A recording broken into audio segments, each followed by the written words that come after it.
The following is a lesson on entropy, Gibbs free energy, and spontaneous reactions. We'll start by defining entropy. Entropy is a concept in chemistry that describes the amount of chaos, randomness, or disorder in a substance or system. So entropy, really we're going to be talking about it in terms of the amount of disorder in a substance or system. It is a state function, which means that its value, the amount of chaos or randomness or disorder, depends on the conditions of the system. Also, being a state function, just like enthalpy, it doesn't matter how we arrive at that state, but at that state it has a specific amount of disorder, chaos, or randomness. Okay, so we could take multiple pathways to arrive at that state. That doesn't matter. It just matters what the actual disorder is at that specific state. The units of entropy are joules per mole Kelvin, or expressed this way with -1 exponents. Elements have an inherent amount of disorder, therefore S is a positive value, unlike delta H, which is 0 for the elements. So elements have an inherent amount of disorder. That means that they always have some disorder in them. And we'll talk about that in a second, but specifically, if atoms are moving and vibrating, there is some disorder or there's some randomness because there's randomness in their vibrational motion. Right? There's no way to predict exactly where they will be at any 1 second because they are vibrating. So therefore, disorder. Also, in contrast to enthalpy, the absolute value of entropy can be calculated because there is an absolute reference point. So we spoke about enthalpy, or the heat content of a system, the absolute heat content being uncalculable, whereas the absolute value of entropy, or the absolute value of disorder, can be calculated based on an absolute reference point. And this is a theoretical reference point, which brings us to the third law of thermodynamics. And the third law is the theoretical reference point, which is the entropy of a crystal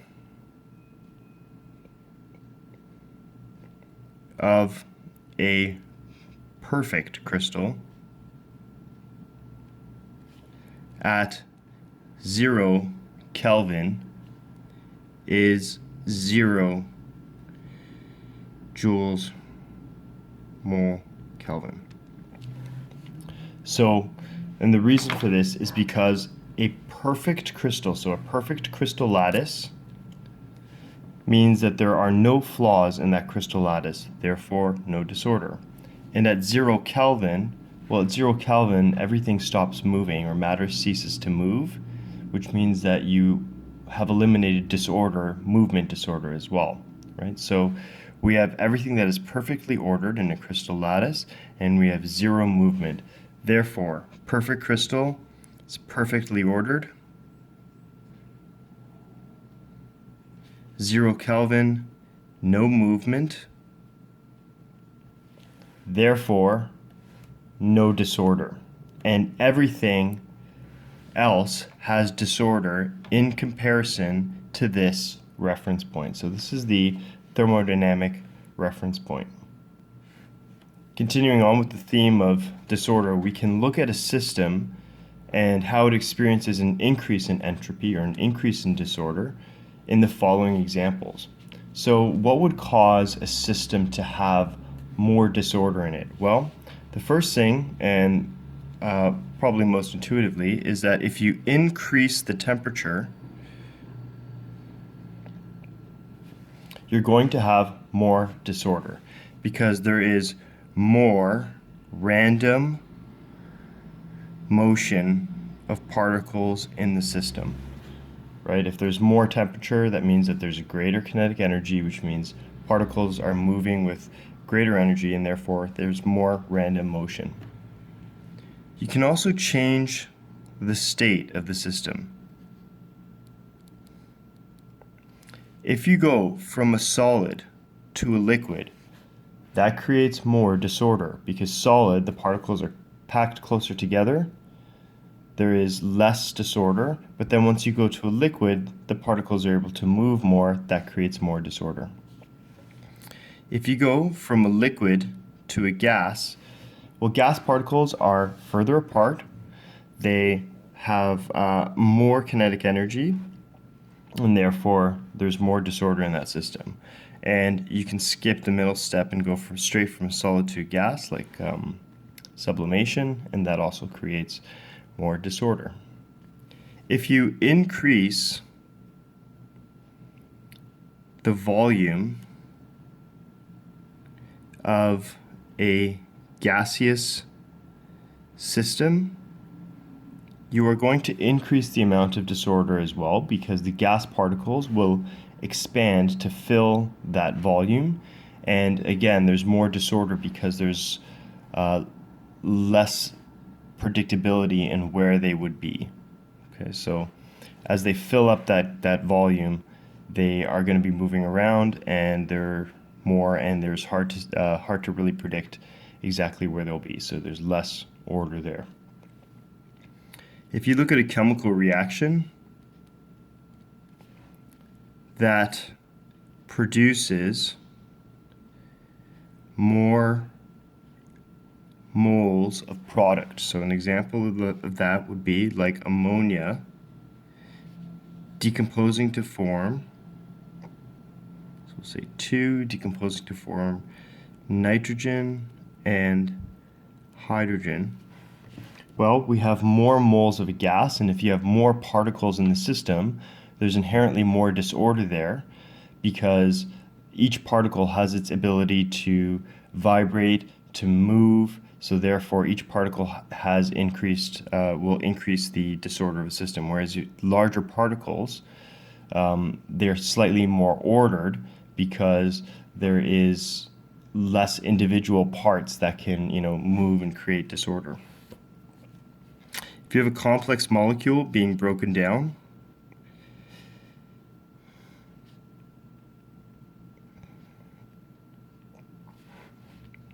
into simpler molecules,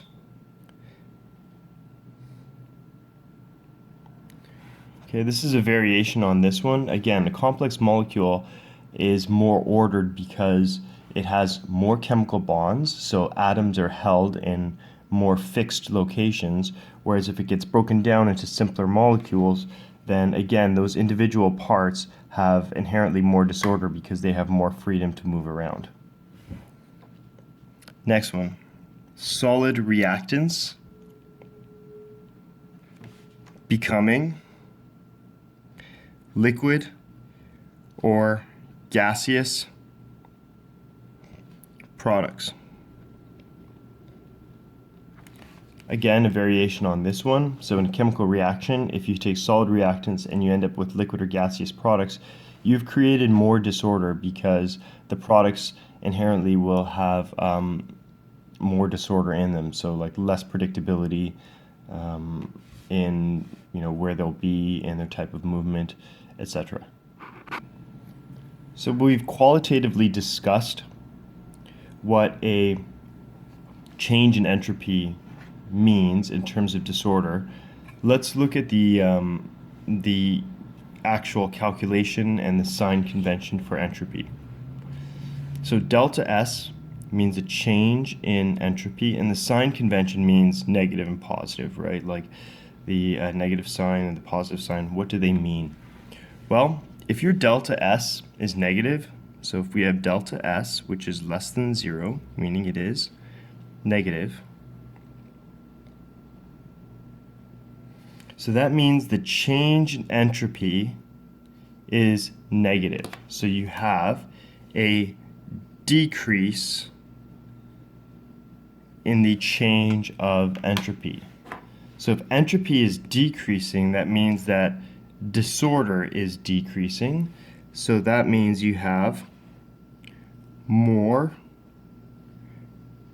order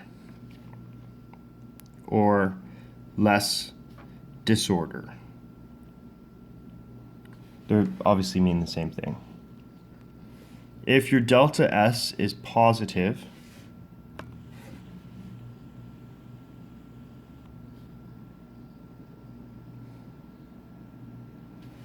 that means an increase in entropy. So that means less order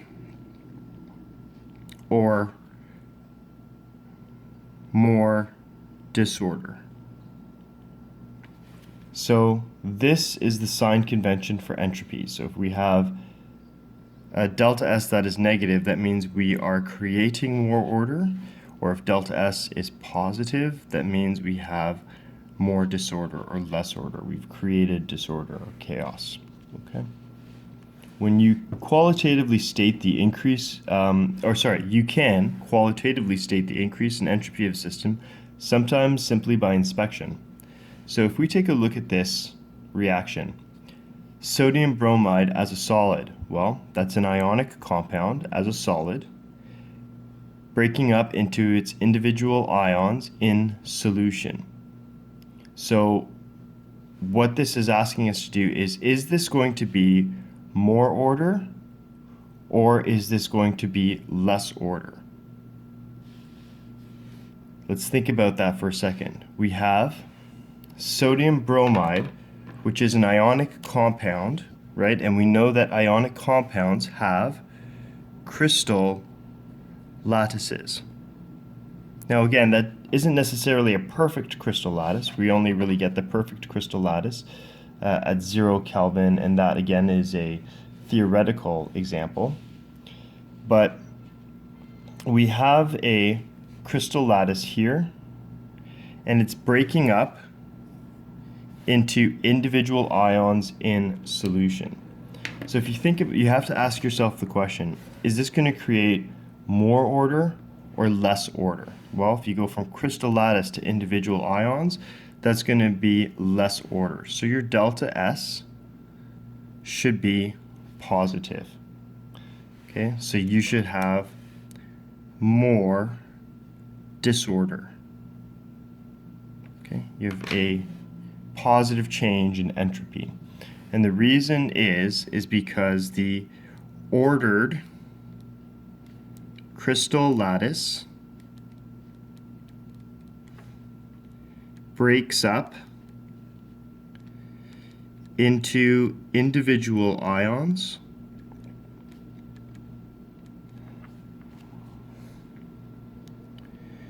which move around the solution, which obviously creates disorder, right? They're not perfectly held in, or they're not held in position. If we take a look here, we have a gaseous molecule and another gaseous molecule combining to form ammonium chloride.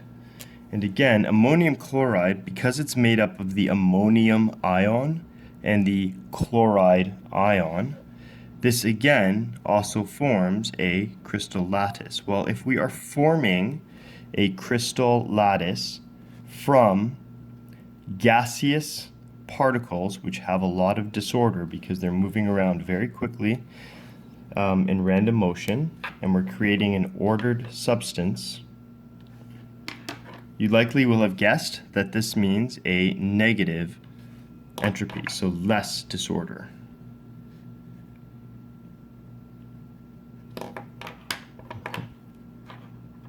So,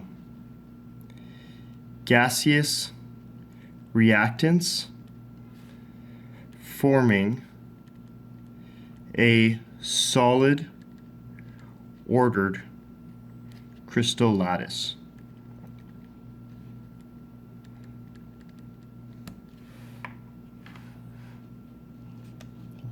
You'll even see that you have 2 moles forming 1 mole of substance. So again, you're even getting a decrease in randomness as well because you have fewer moving things, right? You just have, instead of 2 particles with their own inherent disorders, you have now 1 particle. Looking at the following, N2O4 breaking down into 2 nitrogen dioxides. So you have a larger molecule breaking up into 2 smaller molecules. Thinking about that for a second, will that create more order or less order? and you'll see that you have less order or more disorder in this case.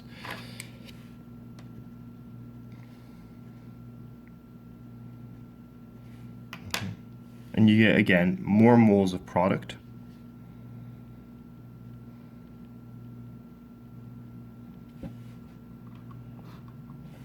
And you have a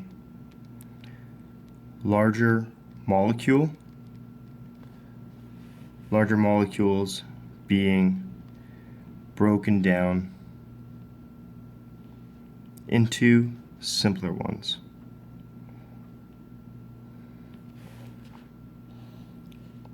To quantitatively calculate the change in entropy, we use the following equation.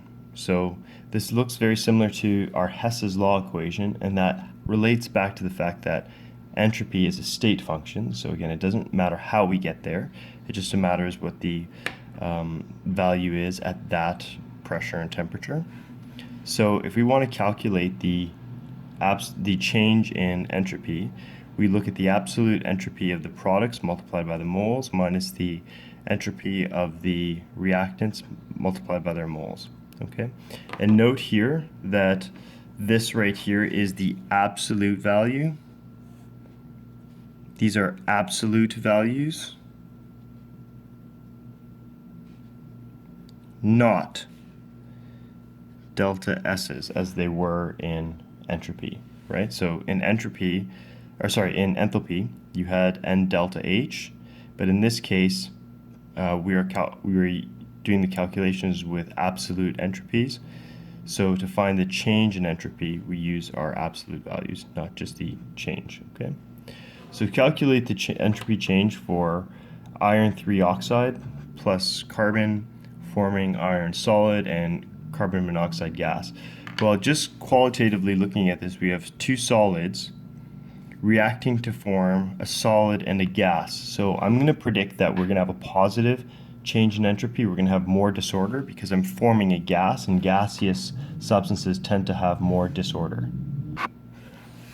For this, what we're going to do is we're going to use our green sheet or table of values. We're going to look up the entropies of the individual substances. So if I look up the entropies of iron, I would find that iron is 27 joules per mole Kelvin. I would find that iron oxide is 90 joules per mole Kelvin.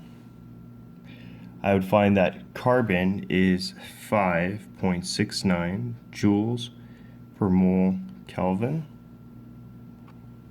And then looking up the carbon monoxide one, that one is 197.5 joules per mole Kelvin. So these are my absolute entropies of all the substances that I found on my table. So then I just will perform this calculation. So delta S is equal to, and I'm going to do square brackets, big square brackets here,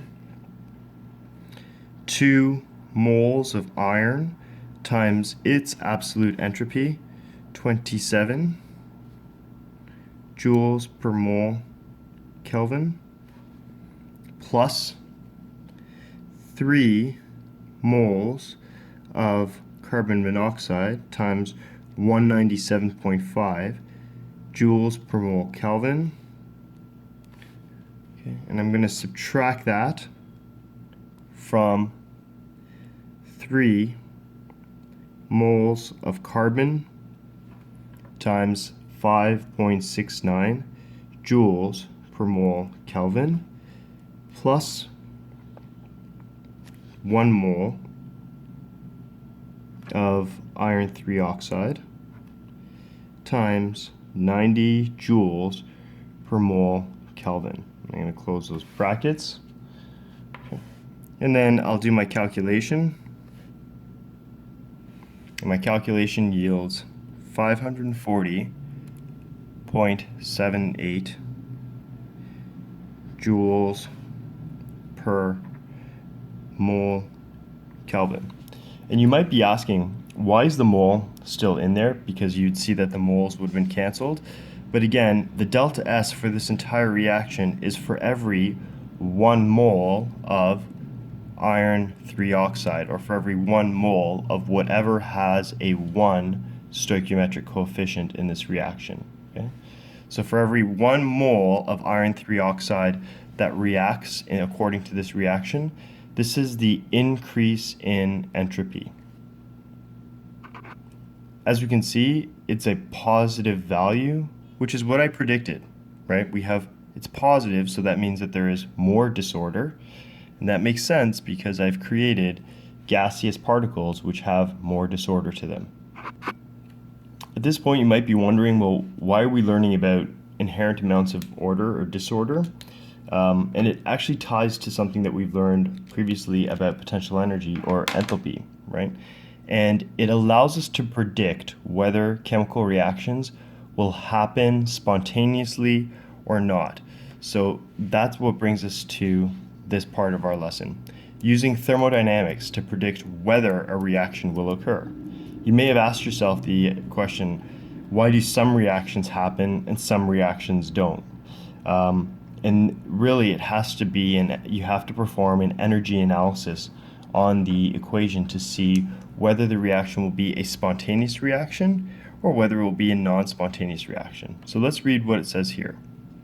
A reaction that occurs and goes to completion given the appropriate amount of activation energy is called a spontaneous reaction.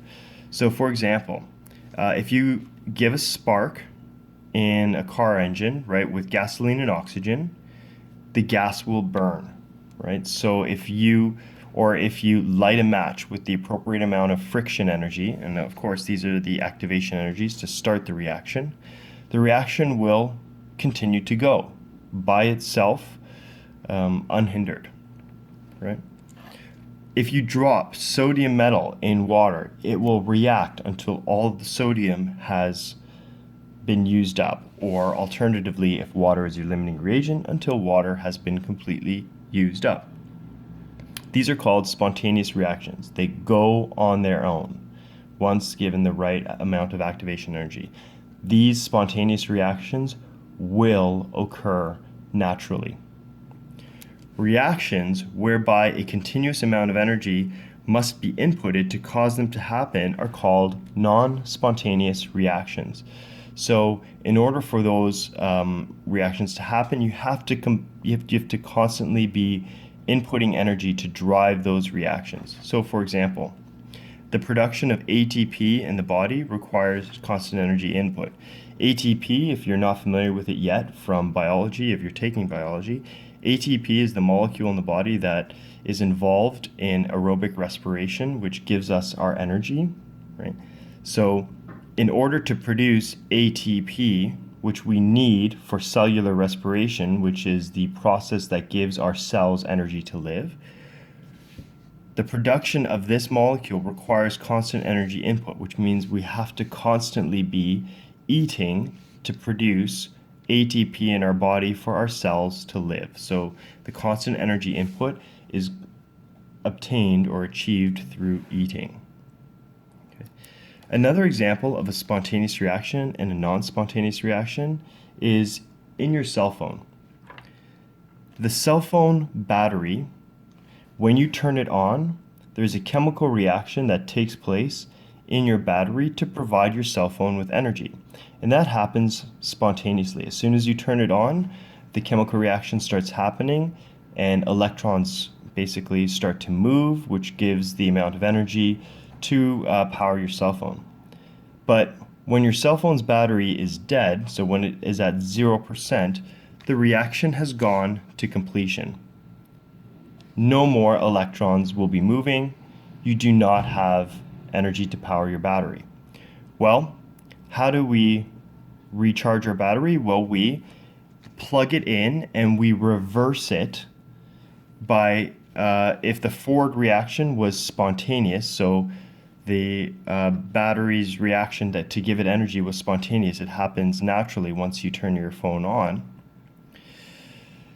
The reverse reaction is non-spontaneous. So we plug our battery into the wall, and the wall socket, okay, provides it with continuous energy to charge the battery again. So it, again, reverses the chemical reaction and by constantly supplying energy, because the reverse chemical reaction is non-spontaneous. So it just completely reverses the reaction, gets it back to its original state, and then once it's at 100%, we can turn our phone on again, or any percentage really. But once you've charged your phone, you can turn your phone on again, and the chemical reaction will happen again spontaneously, and it'll go into a completion until your battery's at 0%, at which point, again, you have to reverse the reaction by plugging it into the wall and giving it constant energy.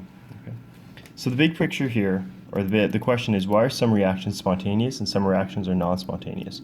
And for that, we have to take a look at the big picture. What is taking place in the universe? Well, there's two major tendencies in the universe.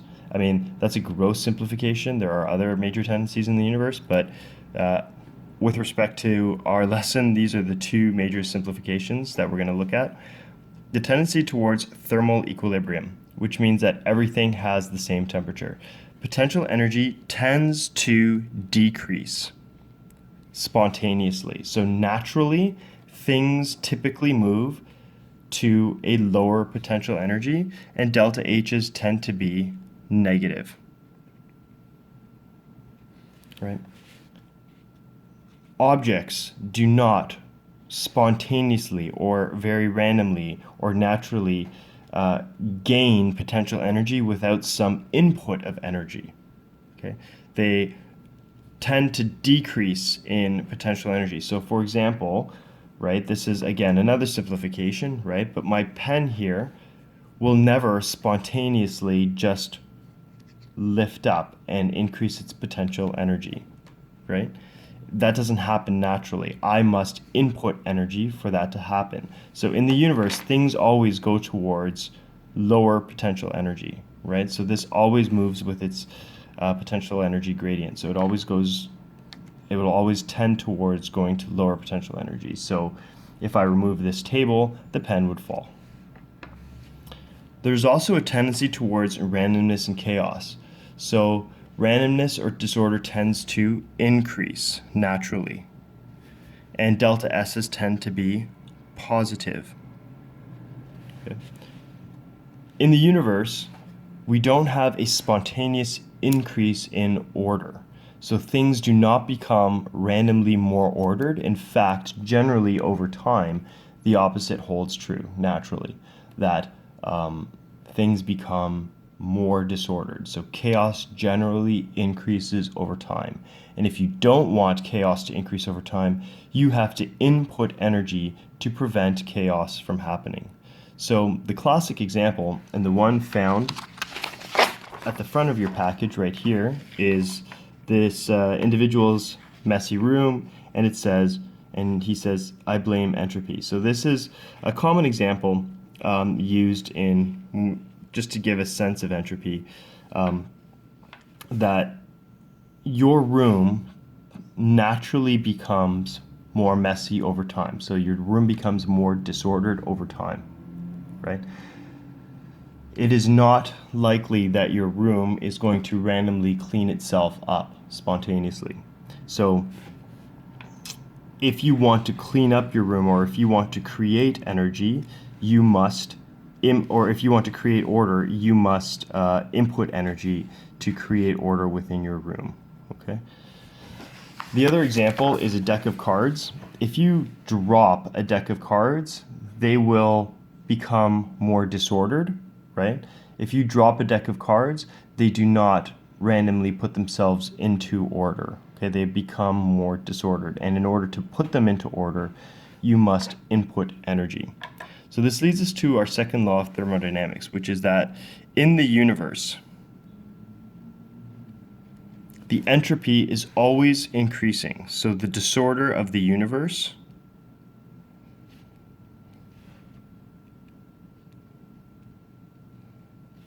is always increasing. Delta G, Gibbs free energy. Gibbs free energy is a thermodynamic quantity that indicates the driving force for a process. It's the free energy available to do useful work. It is not the amount of energy present. So if free energy is available or released by a system, then the reaction is spontaneous. If free energy is not available, then energy must be inputted into the system to drive the reaction forward, and this reaction is non-spontaneous. So Gibbs free energy will give us a sense whether a reaction will happen spontaneously without inputting energy, or whether a reaction requires the input of energy to happen. Let's look at the sign convention. If delta G is negative, then that means that the reaction is spontaneous. There is free energy available. This energy will be available to do useful work, to like move an object, to form chemical bonds, right? So a negative delta G means that the reaction will happen naturally, given the correct amount of activation energy. If delta G is positive, then the reaction is non-spontaneous.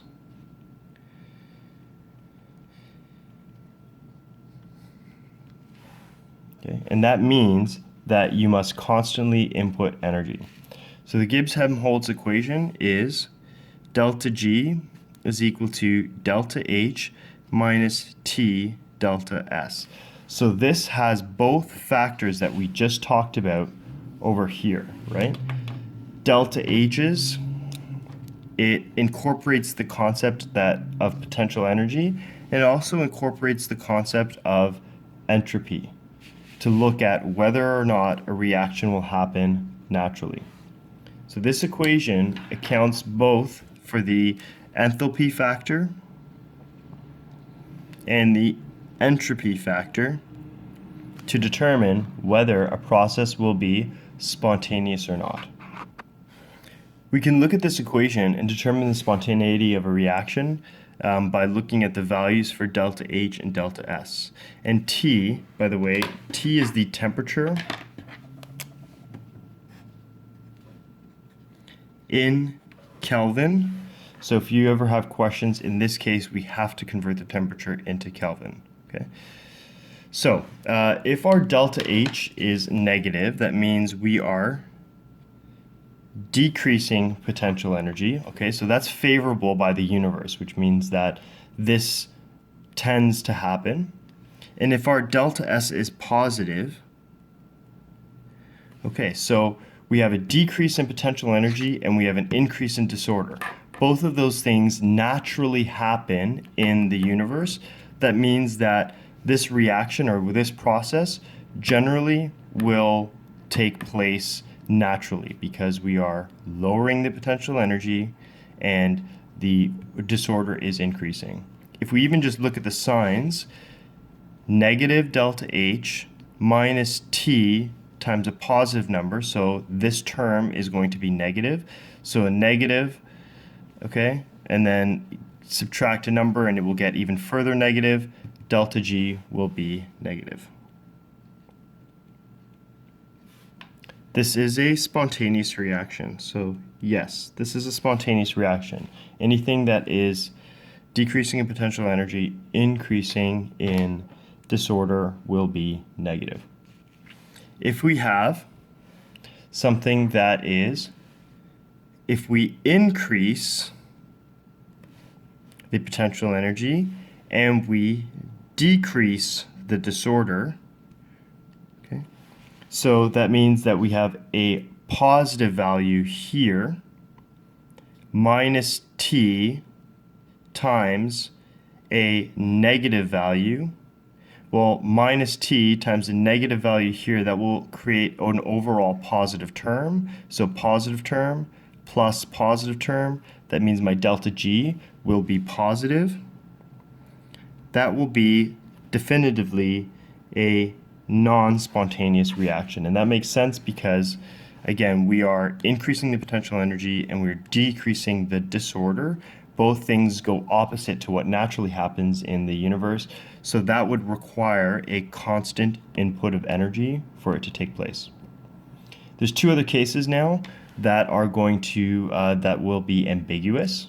Okay? If you have a negative, so you have a decrease in potential energy, but then you have a decrease in disorder. So if you have a negative value for your delta S, well, that is really, if you look at this equation, it is really going to depend, right? Because this is negative, right? And this is negative as well, right?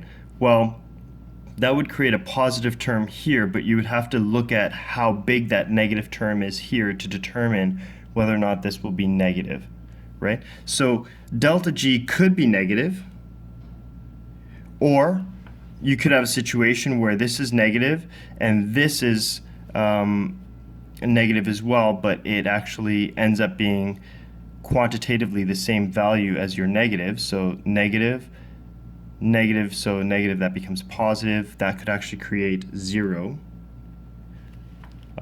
Or you could have a positive value. So is this a spontaneous reaction? Well, that's going to depend. It's going to depend on the value for temperature, right? So these situations, they may be spontaneous or non-spontaneous depending on the temperature. And in this case, a low temperature would create a spontaneous reaction. If you have a positive reaction, so that means a endothermic reaction, and this is a you are increasing disorder, so you're doing basically opposite things in terms of favorability. You are increasing the potential energy, but you are creating more disorder. You end up with a similar situation where it could be negative, 0, or positive. And again, this depends on temperature, and usually high temperatures will cause this reaction to be spontaneous. So this is an example where we are going to calculate whether this would be a spontaneous reaction, yes or no. One quick change that we're going to make here is that this won't be a liquid, this will be a solid, so that we can use the values found on our table. So the first thing that we're going to do for this reaction is we're going to calculate the delta H. So looking at the delta H for this reaction, I'm going to remember that this is, we just use Hess's law, so that's going to be, again, 4 times your delta H for this, your delta H of formation for solid phosphoric acid, so negative 1279, minus 1 mole of this times its heat of formation, which is negative 2984, plus 6 moles, and of the liquid water, so negative 286, and then negative 416 kilojoules per mole. Calculate the delta S for this. So if we calculate delta S, again, we're going to use our tables. And we find, again, 4 times 110 joules per mole Kelvin minus 1 times 228.9 joules per mole Kelvin plus 6 times 69.96 joules per mole Kelvin. Close the bracket. My delta S for this is equal to negative 206.66 joules per mole Kelvin. So let's actually take a look at this. So this is an exothermic reaction, which means that this reaction causes a decrease in potential energy. However, as we can see here, we are creating more order because we have a negative delta S. So again, and that makes sense because we're taking a solid and a liquid and we're making one solid substance. So we are creating more order. So we're doing opposing things in terms of natural tendencies of the universe. We are favorably decreasing the potential energy. That tends to happen in the universe. But we are creating more order here, which does not tend to happen in the universe. So we're going to see whether or not this reaction is spontaneous at this temperature, like which one of these forces will cause the reaction to either happen or not happen, right? So we're going to do our delta G here, and we're going to do our calculation is equal to delta H minus T delta S. So then we input our value here, which is negative 416 kilojoules per mole, minus T, and I'm going to put this in red so that we make sure that we do this in Kelvin. Okay. The other thing that I'm going to do here is, if you notice, this is in joules per mole Kelvin. We need to make sure that that is in kilojoules if this is in kilojoules. So 20666 joules per mole Kelvin. And our units work out because the kelvins and the kelvins decrease. Sorry, kilojoules per mole Kelvin. And so we'll end up with the correct units. And when we go to calculate our delta G, we get negative 354.4 kilojoules per mole. Okay?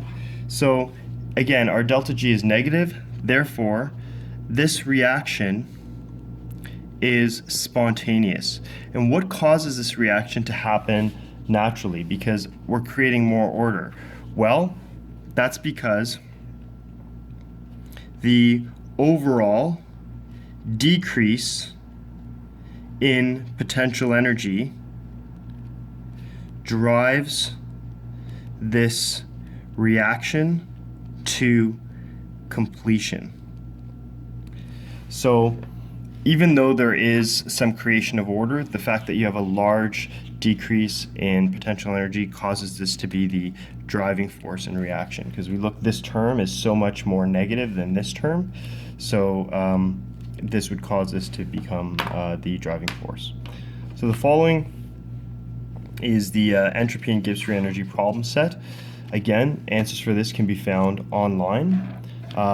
Further, if you go to your textbook, this table exists in your textbook. It might be in a different order, but it can be found on pages between 494 and 512, and you can copy out the examples for this.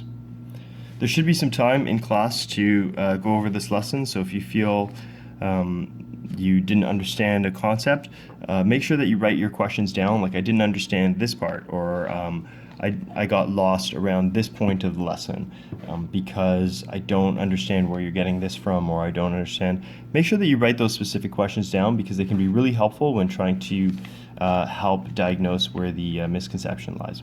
Okay, thanks for watching, and go ahead and hit subscribe or hit like on this video if you enjoyed it. Thank you.